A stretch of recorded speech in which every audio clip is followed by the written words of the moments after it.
Yes, y'all! From the Dave Campbell's Texas Football Mothership here in beautiful Lewisville, Texas, it's Texas Football Today, a show that's hanging on. My name's Greg Tepper. I'm the managing editor of Dave Campbell's Texas Football Magazine, TexasFootball.com, a corresponding website. Thank you for spending part of your day with us. Whether you're watching us live, TexasFootball.com, Facebook, YouTube, Twitch, Twitter, all the places, or you'll listen to us in the podcast, which you can subscribe to on the podcast vendor of your choice. Either way, thank you for doing your part to support your local mediocre internet show. I'm sitting over there at the helm today, making us sound good. She's the Duchess of the Dorks. She's wrestling with a little girl right now. She's Ashley Pickle. Hold on to your butts because we're having issues. I have a. We're also matching, which is probably why everything's going bad. I'm glad we called and synced up. Yeah. I enjoyed texting with you last night. I did not. I actually did text you last night. Yeah, but it was not about not about matching. I do have an update on something that we were talking about off air that we'll just bring onto the air. Okay. On the pre-roll, Mm-hmm. there is the stadium that is really tall and red, and I had thought, man, that's wild because I see in the end zone it says Lions, and they're the red Lions. Is it Ponder? No, it's Greenville. Oh, okay. That makes Greenville sense. is the Lions, which does have. So if you're looking, you thought it was Albany, right? If you look on the pre-roll, like in the countdown, we've got this awesome drone footage from our friend Ken Hill at Angel Dog Media that we've been able to use, and I was for some reason like that. It's a very like jarring because we do a lot of small schools, and then like, whoa, look at this giant like set of stands. And I was thinking, like, man, that's huge for Albany. Yeah. My goodness. He goes, that's crazy that Albany has that, especially on their sideline. And I was like, I've been to Albany Stadium. That's not Albany. No way. Anyway. Albany does have some large, they do have a large stadium for a 2A school, but it's really cool. It's, like, built down into the ground, kind of, and it's beautiful rock on the outside. I was like, I don't think it was that big. This would be shocking for a 2A. Yeah. That's all I'm saying. Anyway, that was something that we were talking about off air. Today is Friday, October 6, 2023, 48 days till Thanksgiving. Happy birthday to Bronny James. Oh, nice. LeBron James' kid is 18. Yeah, that's crazy. No, wait. I'm sorry. LeBron James' kid is 19. Oh, wow. 19.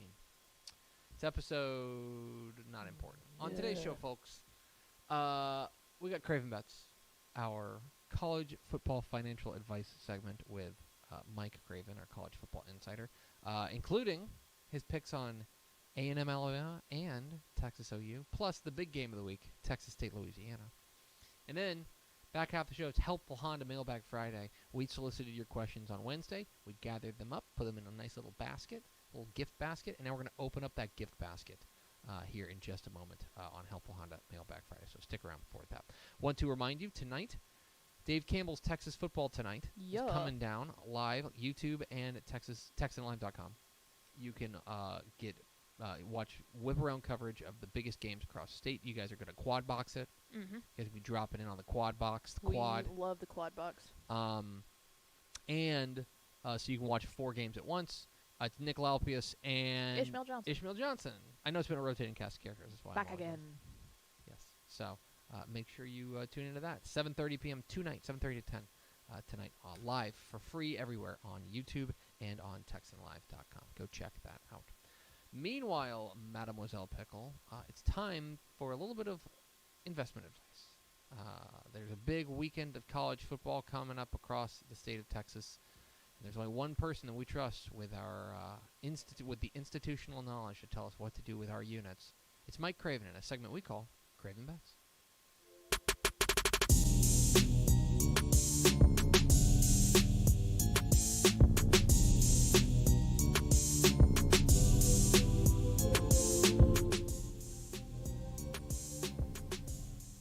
Craven Bets, America's most lucrative segment here in Craven's Corner, because on this corner we make money. And I'm not putting out a heater warning, but we are under a heater watch. Another winning week, and just need to keep an eye, be by your phone in case you get an alert. Is all I'm saying. We're trending in the right direction. Each week you should get a little bit better at this, right? We have a little bit more information every single week. This is the time of year to start really pushing in those units. There's a lot of big games, like high-profile games here, and we're going to talk about those as well as a couple of maybe under-the-radar plays. We will start with, arguably the biggest game of the week across college football. It is Red River, Texas versus OU at the Cotton Bowl. Texas enters this game as a 6.5-point favorite, and you like the Horns to cover a touchdown. I do like the Horns. I faded them the last couple weeks. It did not work out for me. I think I'm ready to buy this team being really good. They didn't play all that well against Kansas and won by 26 against a pretty solid team. I know Oklahoma's better. Dylan Gabriel didn't play last year, but they're not 49 points better than they were last year. I don't think they're 40 points better than they were last year. I think this is a close game. I think it's a fun game, but Texas wins by at least a touchdown. The weird thing about this game is that it has swung so wildly. The favorite has covered 4 of the last 5 years. That is after the dog beat the spread 6 meetings in a row. So it's a hard game. It's one of those throw the record books out type things, but Texas will get your units this week. Let's go to the other big game, a really big game in this one in College Station. Texas A&M hosts Alabama. Alabama enters College Station as a 2-point favorite, and you like A&M to cover the 2. Do you like A&M straight up? I do. I like A&M at the money line. I think I'd give 2 points with A&M.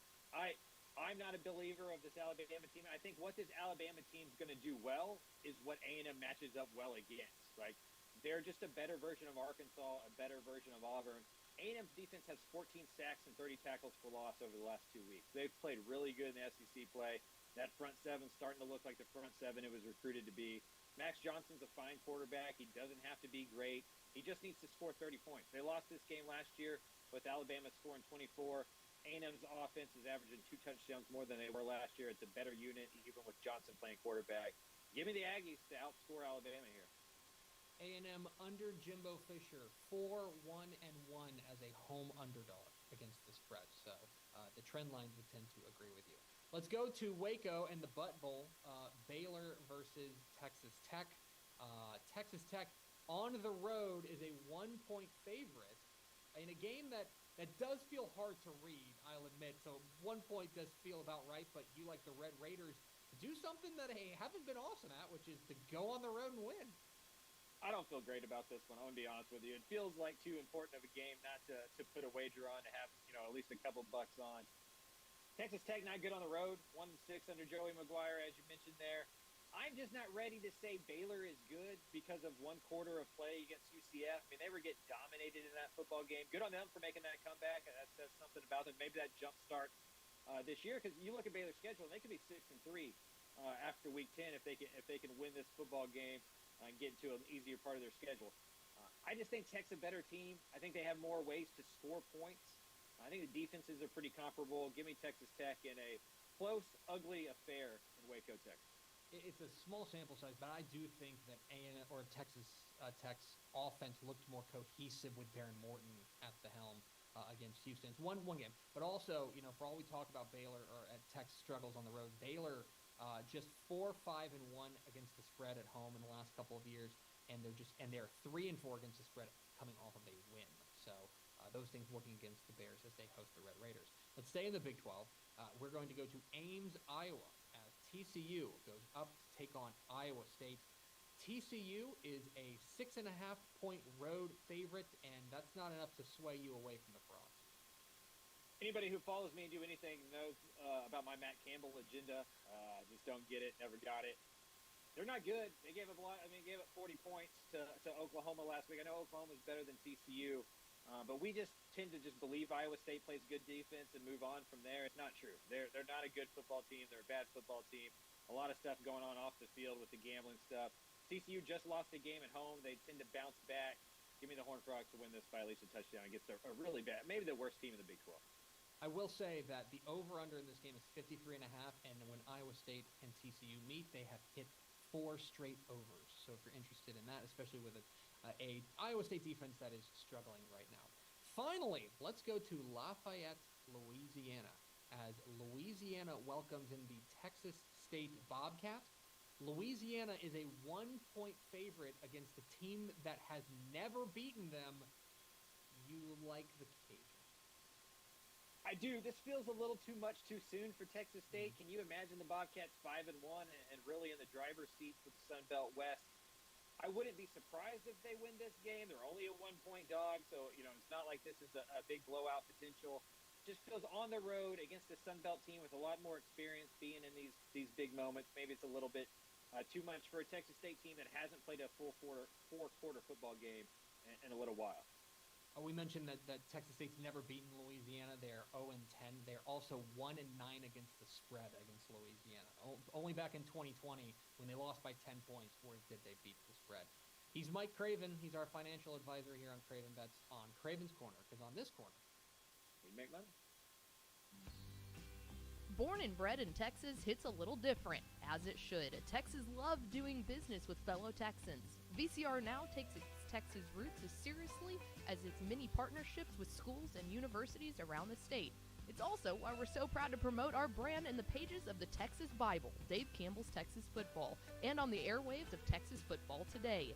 Driven by producing quality broadcast video, state-of-the-art audio, and LED video scoreboards at affordable prices, VCR now makes sure to listen to your needs in its athletic department before recommending the next best steps. Building great products is our business, and it's our focus on building meaningful, long-term partnerships with our clients that sets us apart. From our 24/7, 365-day help desk, the training lab in our hometown of Red Oak, or our sports marketing business plan that puts money back in the hands of our athletic departments we support, VCR Now is built to last. Reach out to us today at info@vcrnow.com or by calling 855-GO-VCR-NOW. Again, that's info@vcrnow.com or by calling 855-GO-VCR-NOW.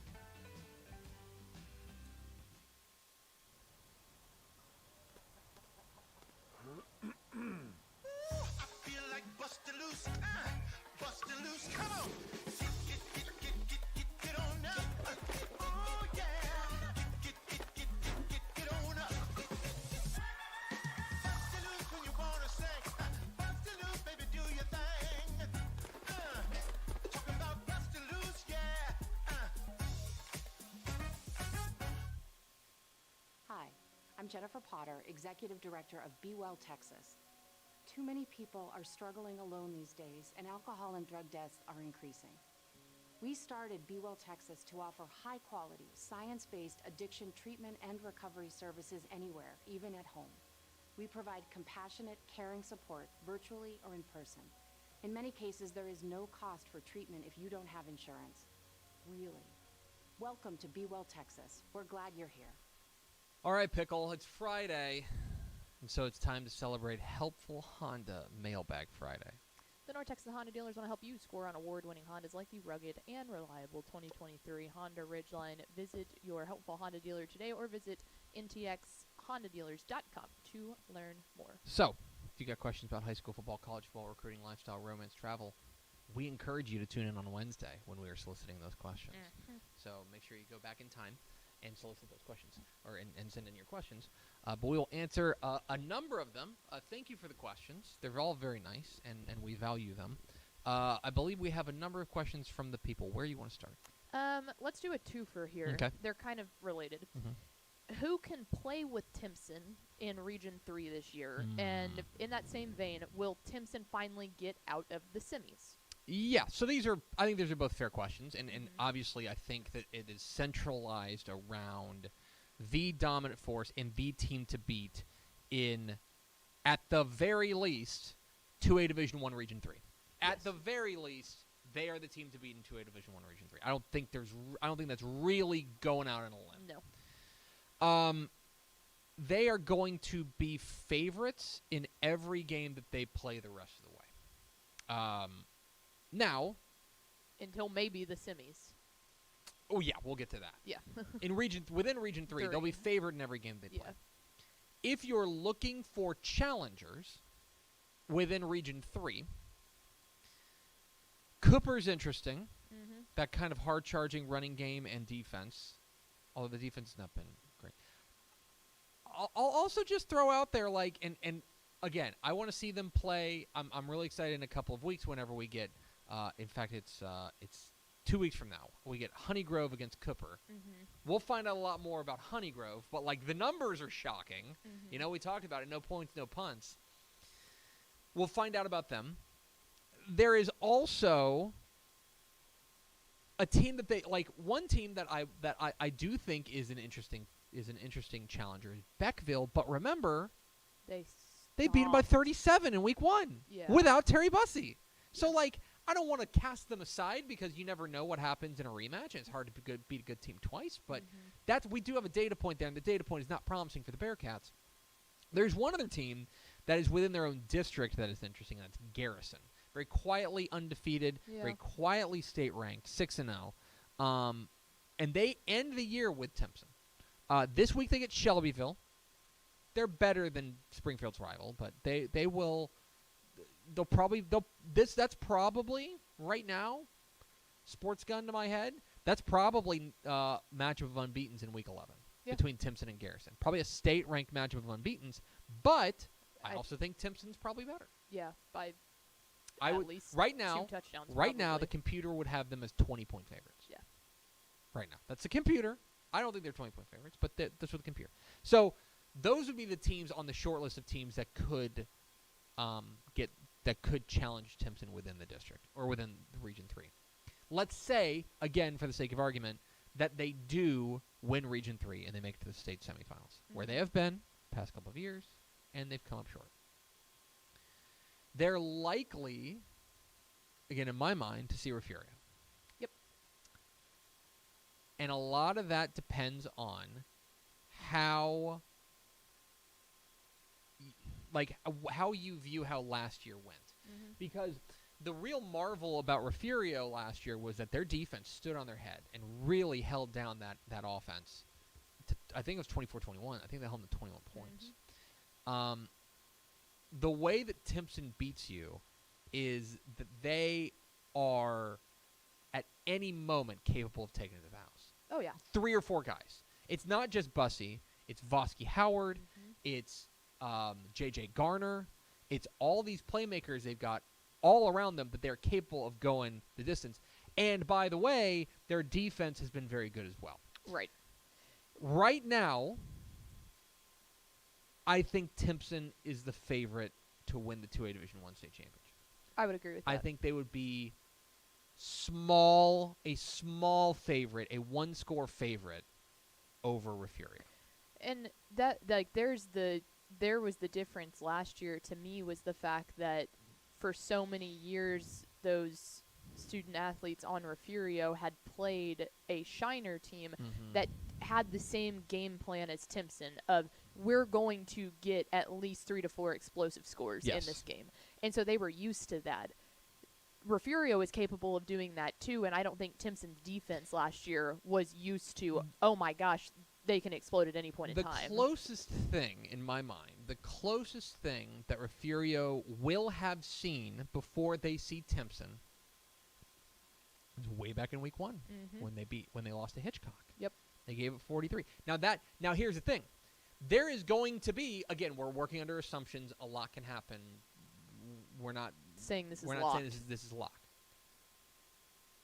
If we get Refurio and Timpson, it will have been 14 weeks, maybe even more. It might be 15 weeks between when Hitchcock played Refurio and when Timpson plays Refurio.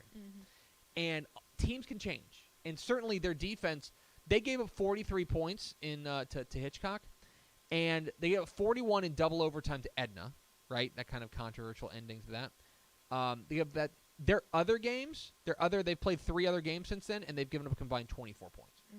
So your mileage may vary, and certainly Bloomington is not going to be mistaken for Timpson. But I would caution, I'm always cautious of taking a very old data point, like from week 1, and applying it to something like week 15. Yeah, especially too because I know defense travels well, but you're going against a team that it's like, man, because they're so explosive on offense, Yes. the defense is out there all the time. Uh-huh. They get tired. And after doing that for 15, 16 straight weeks, you're run down at that point. So, yeah, I would, one thing that will be interesting, though, I do think the switch has flipped, and I think Region 3 is more rigorous than Region 4. I agree. Part of that is because Shiner's way down. But Mason's back. I do think Region 3 is more rigorous than Region 4. Mm-hmm. And so as a result, I do think Timpson will be, call it more battle-tested, call it more worn down, however you want to play it. They will have gone through a tougher region to get to a semifinal, should they get there. So there you go. There's a long answer to a short question. What's next, Pickle? Let's go with pick one player in the state to be a 5-star prospect that isn't right now.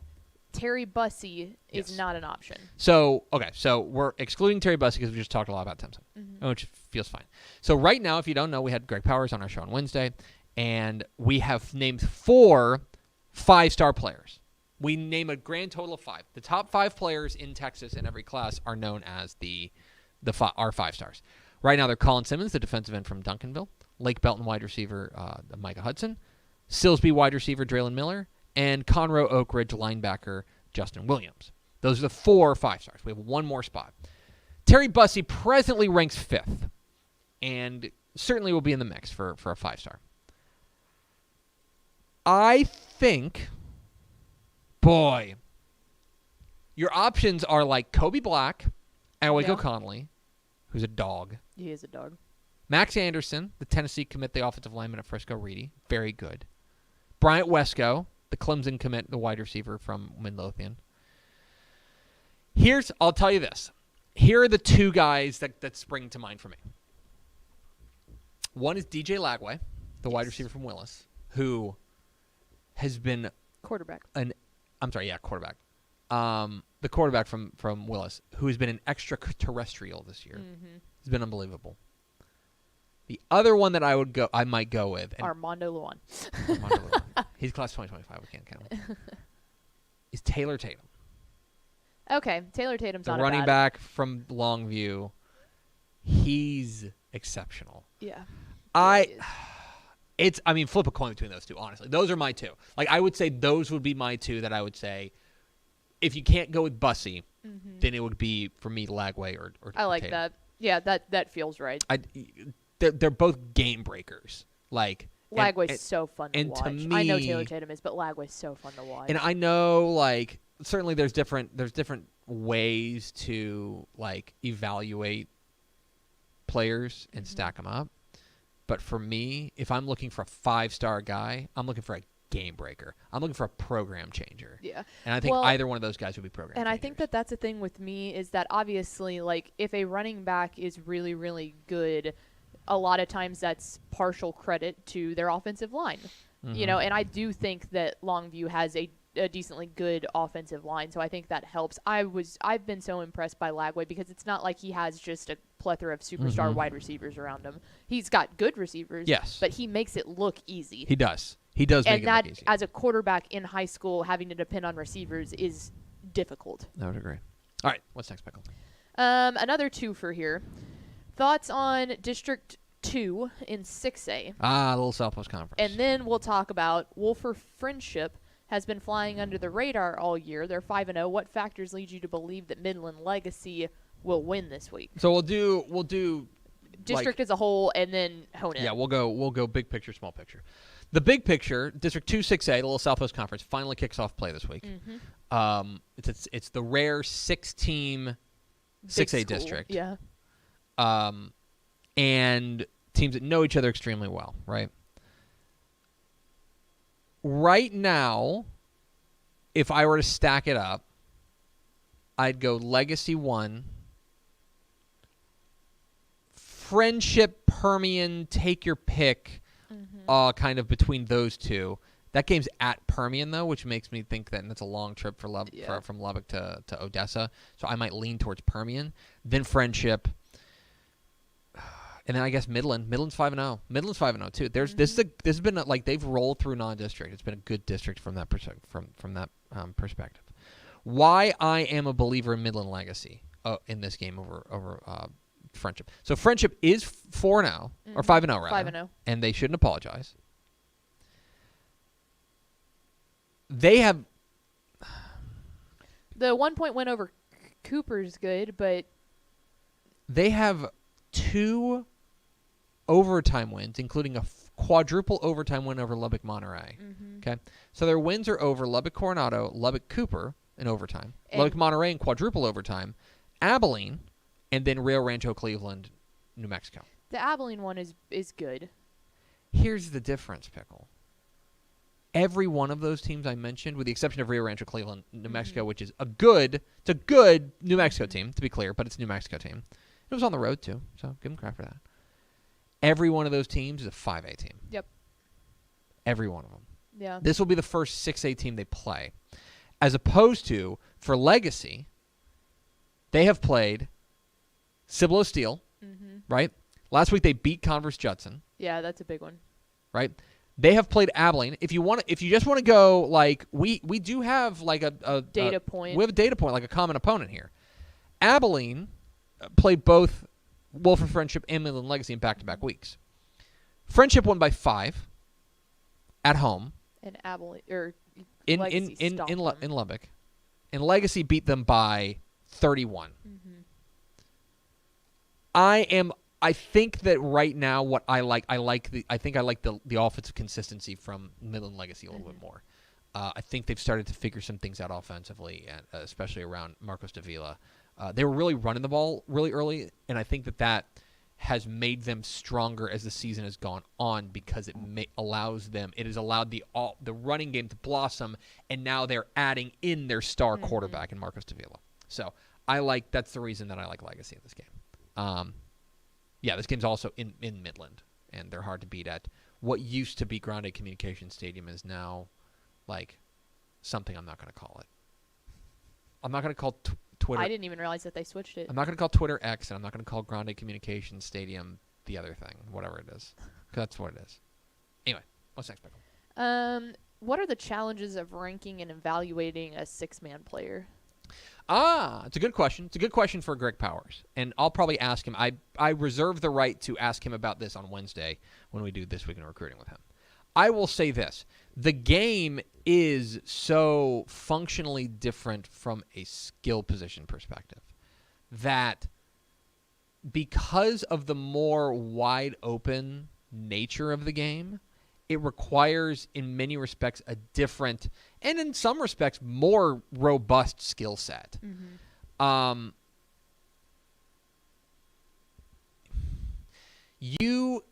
What I am interested in is when these 6-man players, when 6-man superstars go to camps.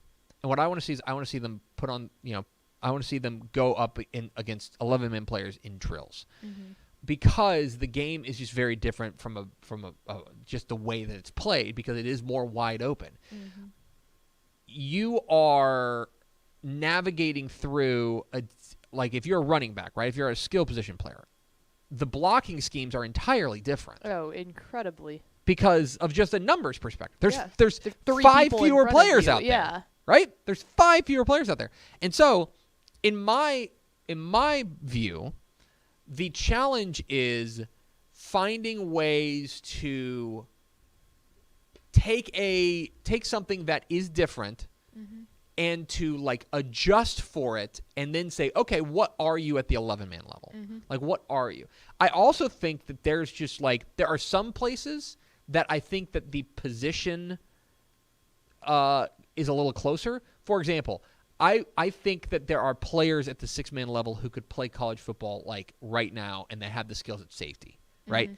At safety. Yes. Because that's a lot more apples to apples. Yeah, regardless, you're in open Right. space. You're trying to stop someone from running Yes. at you or catch the ball. As far as schemes are concerned, Yeah. right? And one of the You're things that I covering think an area. one of the things that I think 6-man players have an advantage in is I think they are better open field tacklers because they have to be. That's the whole game. The whole game is open field tackling. But skill position guys on the offensive side are trickier.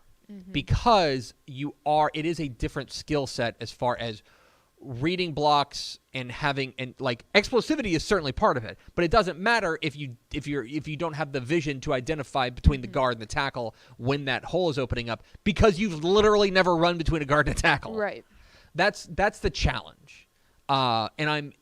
There's one guy, Grayson Rigdon, who's obviously a star that I would really like to see in a camp setting, and I'd love for a team to take a flyer on him and say, we like your overall skills, and we'll figure out how to use those skills and apply them to an 11-man position. Because I do think that there are college football caliber players at the 1A level. I don't think there's any doubt about that. The question is, can you translate it over to the 11-man game? Well, and that's the other thing too is just the fact that when you've been playing a sport a certain way for, say, you've been playing it since 7th grade, and you've been playing it that way for 6 years of like your fundamental development, are you able to break those habits that have been the only habits that you've ever known? Yeah, most certainly. I hope that answers your question, but I will ask Greg Powers on Wednesday.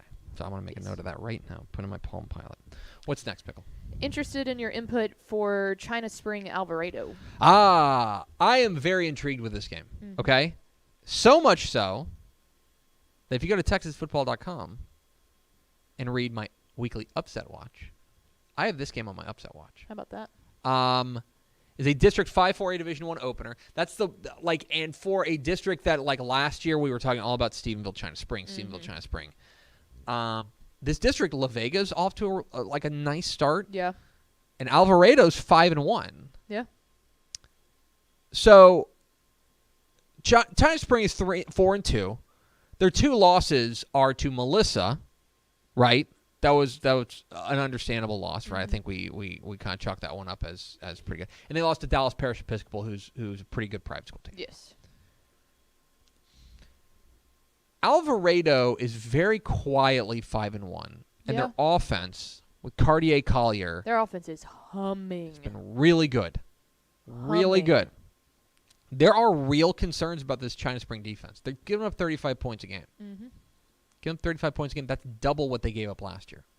Okay, and let's also not forget that Alvarado does have a flair for pulling off the stunner. Remember last year, they knocked off Stephenville in Stephenville, 50-49. I would keep an eye on this one. China Spring has to be your favorite. I don't think there's any doubt about that. They deserve to be the favorite as the 2-time defending state champ. But Alvarado is not a pushover. No. And I would be keeping a close eye on this one, especially because I do think that I think Alvarado, not only, you're right, they're at home, and I also think they match up kind of well with China Spring. And they are good at the things where China Spring has struggled. Yep. And that's going to be interesting to watch. So I'm intrigued by that game. All right, we got one more? Yeah, we got an ender. If you were forced to get a tattoo, what tattoo would you get? I've got tattoos. No, you don't. Do you? Yeah, got like 3 on my back. I'm kidding. I didn't, didn't think so. Tattoos scare me only because I'm non-committal. That's and fair. there's not an eraser. There's not a ton for me that when I write something, I write like 2 or 3 drafts. Yeah. Do you know what I mean? So to have something permanent and to put that in somebody else's hands, I'm like, please make this look like this. Yeah. I don't want to get a no regrets. No regrets. Not tattoo. even one letter. It would probably be something for my kids. Yeah. It would probably be something like their birth date, like something small and tasteful, like above my eyebrow. Yes. Things that I feel comfortable that I will love forever, like or my wife or something like that. Yeah. You know, I'm probably not getting like a Texas Football Today tattoo. You know? What about women talking football? Let's talk. We need to do a brand refresh, and so I'm like maybe if we come up with a better logo, then we can do that. What about you? I think mine would probably be around the same. I don't have any tattoos either, but I've seen people. That's not a tramp stamp? No. Well, that one, but that one doesn't count. You don't count. Yeah. Doesn't count. Okay. I know that sometimes too, after people pass, you kind of get something that reminds you of them. I think that, hopefully it doesn't happen, but when my parents are like finally go, that might be the only time that I do it. But I just personally don't really have any desire. Yeah. I've gone this long without doing it, so it's like, why start now? They're like about 1 out of every 200 tattoos I see, and I'm like, that's kind of cool. Yeah. That's kind of cool. But like, there's nothing that I look and I'm like, man, like I gotta have that on my body permanently. Yeah. Also, like, what if I get super fat? That's my big concern. And you, like, I don't want to blow up your spot here, but like one day, let's say you have kids. Yeah, your right? body changes. Your body changes. Like, it's not anything to do with about like letting myself go. Correct. Or, just stopping working out or anything like that. It's like, yeah, no, it changes and there's nothing you can do about that. Absolutely. And so like because science. And much like me, what if I just get super fat? Yeah. You know what I mean? Like then it's like, what are you gonna do now? Like so I'm worried. I would be worried about that. So no tattoos for me in the future, I don't think. But if I did, it'd probably be again no regrets right across my forehead. Yeah, I need a for my broadcast career. I need a lip tattoo so I can just like. That'd be awesome. That'd be sweet. Do you want to get like? The one thing, one of them that I saw that I wouldn't get it, but I thought was really like, oh, that's clever. Two best friends got like, it was very, very small, tasteful. Again, you can't really see it that much, but it was it was a wine glass on the back of their heel. Oh. And so when they hit their heels together, it looked like they were cheersing. And I was like, that is creative. That's very creative. That's cute. Yeah. Yeah. Anyway, I'm going to finish. I'm going to go. I've got another appointment to finish my giant back tattoo of a dragon. Coming up here. It's Antonio Wiley's face. Oh, God. There we go. There's the thing. If Coppell wins a state championship, you need Antonio Wiley's this is true. face. This is true, and this was back in my younger years. My buddy and I came up with a plan. We were at a Ranger game, and we had been consuming alcohol. And as you know, I love the Rangers. We said that if they ever won the World Series, we'd get the entire box score of the winning game on our back, like with like umpires and time of game and stuff. like now you could add like pitch, analytics in it. Hit by pitch. Yeah, that was. And then like they came within an out of like a strike of winning, and I'm like, oh man, am I gonna have to? And I was watching it with him. I was like, oh buddy, we're gonna have to go get Mike Napoli's name tattooed on our back. And your little bitty wife was just holding you at the door, she's going, like, absolutely not. Absolutely not. So that's the big one. Hey, Dad, what was the? When did they get that second out again? Oh, hang on, like let me check. Yeah, Ian Kinsler with 2-4. Anyway. That's going to do it for us. We appreciate you spending a little bit of your day with us. Hope you have a great weekend. Remember to watch Texas football tonight, 7:30 p.m. Friday night on TexanLive.com and on YouTube for live whip-around coverage of the biggest Texas high school football games across the state. One last thing to do before we go, Pickle, and that is to roll out the Week 6 Mr. Texas Football Player of the Week. Dave Campbell's Texas Football, in conjunction with the TaxAct Texas Bowl, is proud to present the Mr. Texas Football Player of the Week Award to the most deserving high schooler in the state of Texas. Each Monday, TexasFootball.com announces 10 candidates for that week's award based on the previous week's on-field performance. Fans then decide the winner by voting on TexasFootball.com. Congratulations to this week's winner of the Mr. Texas Football Player of the Week Award. For more information, visit TexasFootball.com.